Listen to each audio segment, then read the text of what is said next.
We're going to talk to them next week with Iran.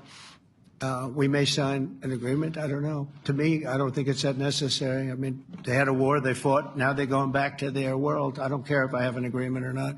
The only thing we'd be asking for is what we were asking for before about we want no nuclear, but we destroyed the nuclear.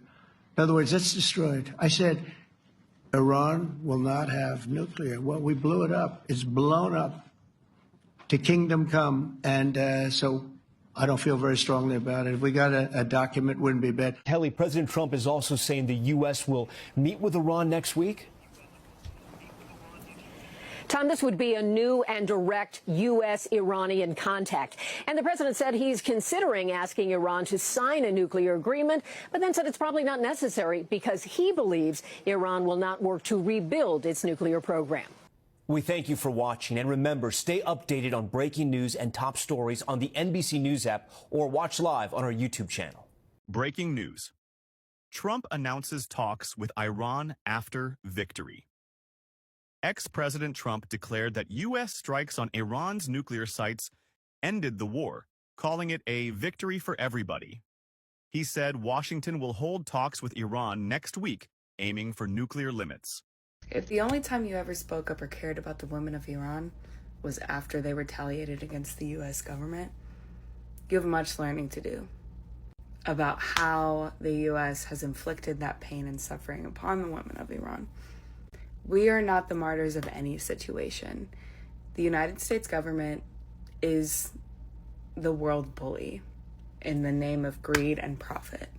The destabilization of the Middle East is a U.S. government-signed project.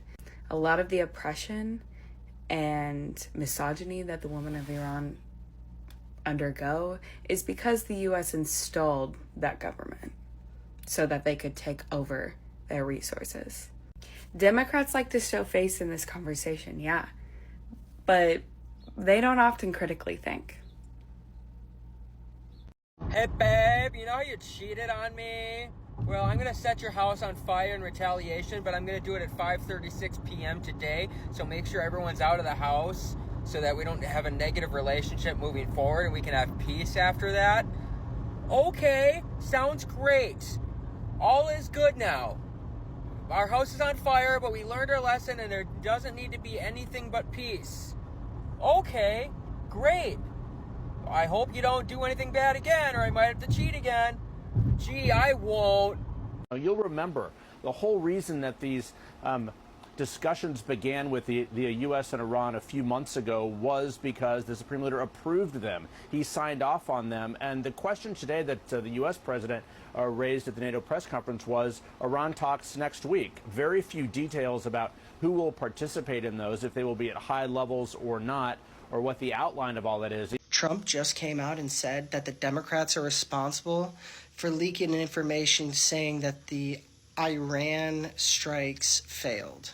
Trump is claiming that it shows deep betrayal and he wants prosecutions. But Trump and MAGA allies are all saying that the strikes worked and that no nuclear material was leaked.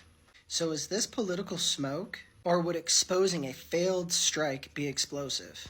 And this is heating up fast, and honestly, it could shape future foreign policy. Your move. What do you think? You think it's a leak or just some Trump drama? Comment below what you think. But when President Trump took office in 2017, he wasn't buying it. He called Iran out. He said they were cheating. And in 2018, he dropped this bombshell. He said, since the deal, Iran's military's budget has skyrocketed nearly 40%.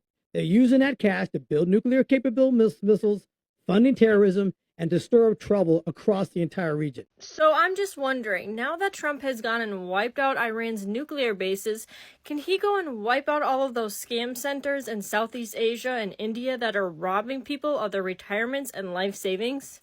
Matter of fact, this should be a call to action. Like, President Trump, please get on this. And before you get on my case about that somehow being racist, that's literally where a lot of them are located. Those stupid-ass scam calls, texts, emails are getting out of hand.